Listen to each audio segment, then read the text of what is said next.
The motto of this year's Ecumenical Decade for Peace is the reach of peace.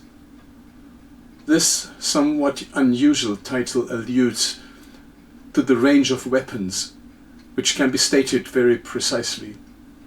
We at the Furtwangen Campus Church immediately thought of our river, which also has a reach and which has connected or separated people on its banks in many ways for thousands of years. The reach of peace, therefore, also has to do with our very concrete world situation. Climate change is causing endless conflicts, and many of these conflicts revolve around water. So we would like to visit the 10 Danube countries together with you over the next 10 days. We will start in Germany.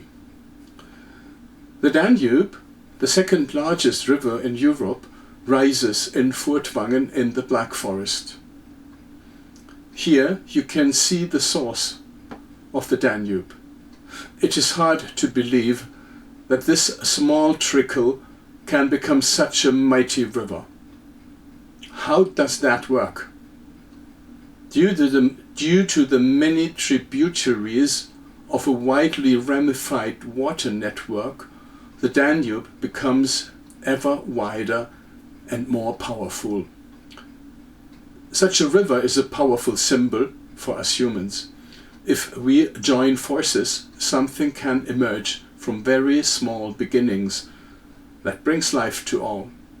Let us imagine what would happen if all the tributaries of the Danube were to separate at once. Through a dam or a circular diversion, floods would be the result, or stagnant waters stinking ponds.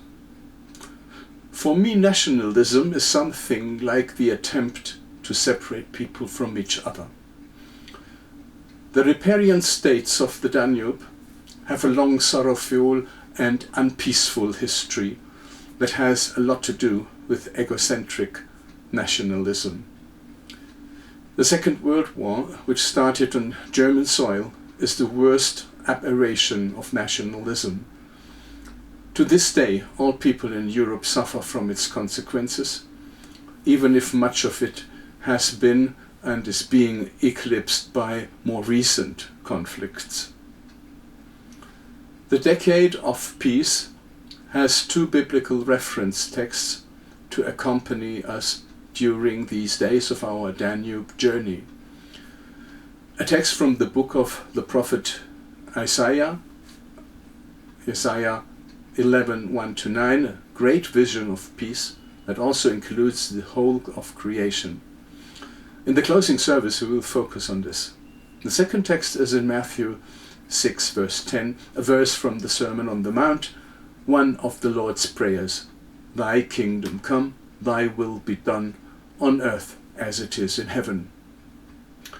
A question about this: what does heaven mean to you? The Danube journey continues tomorrow in Austria.